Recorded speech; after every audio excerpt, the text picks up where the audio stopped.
Moving on for now, two former top Trump administration officials testified before Congress about the Capitol insurrection. On Wednesday, former acting Defense Secretary Christopher Miller and former acting Attorney General Jeffrey Rosen testified at a House Oversight Committee hearing about the federal government's response to the deadly riot by supporters of former President Donald Trump. Now, the highlight of the testimony was Christopher Miller. The former leader stood behind every decision he made that day. Miller said that the criticism for the military response was unfounded. Listen in. Those of you with military experience or who understand the nature of military deployments will recognize how rapid our response was. Criticism of the military response is unfounded and reflects inexperience with or a lack of understanding of the nature of military operations, or worse, is simply the result of politics. I suspect a combination of both these factors. Now, over the last few months, Miller and other senior military officials have been criticized for why it took over 3 hours for the National Guard to respond to the Capitol attacks. Miller dismissed suggestions that he or any member of the Trump administration may have delayed authorization for deployment of National Guard troops and cited concerns about military involvement in civil unrest. But I also take solace in the fact that our republic never faltered.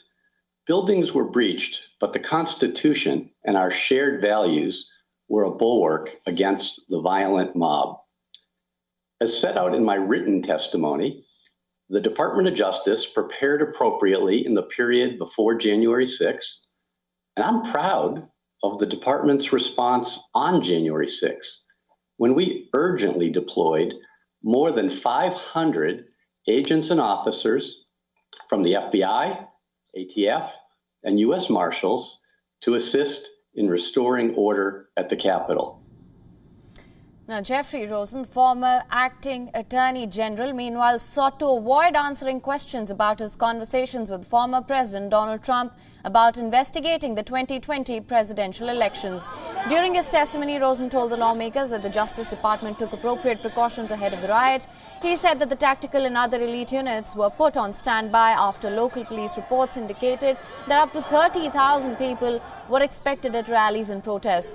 He said that over 500 troops were urgently deployed on the day of insurrection.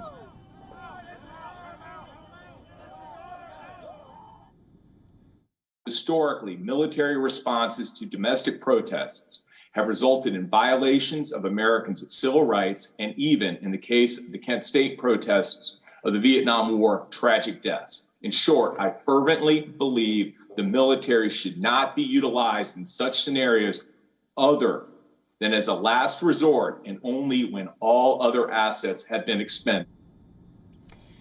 While throughout the hearing, Democrats focused on the delayed deployment, Republicans at the hearing used their time to criticize the government's investigation into the rioters. Some even questioned the existence of the insurrection itself.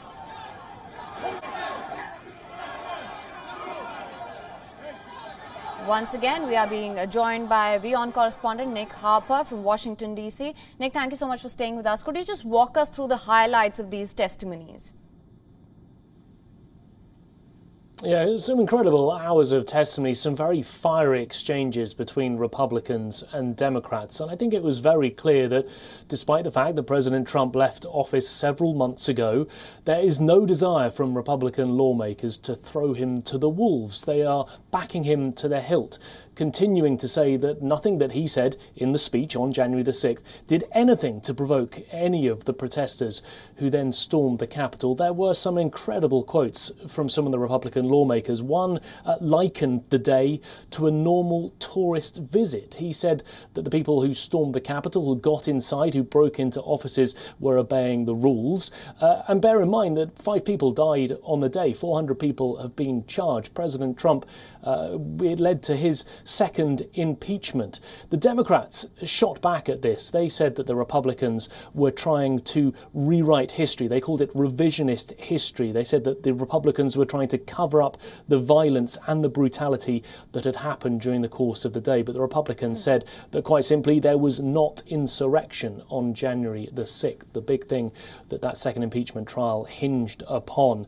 And that idea of it taking more than 3 hours for the National Guard to be called told. Republicans, as we heard in those clips just a second ago, were backing up the fact that the president and everyone around him did all they could as quickly as they could to get troops to the Capitol, even though it was 3 hours. But the Democrats said that the president refused to lift a finger. The fact that it had taken so long and the fact that Miller didn't speak directly to the president was evidence of that. So some very fiery exchanges, and very clear that there were no convergent views between the two sides. Still polar opposite opinions when it comes to what happened on January the 6th.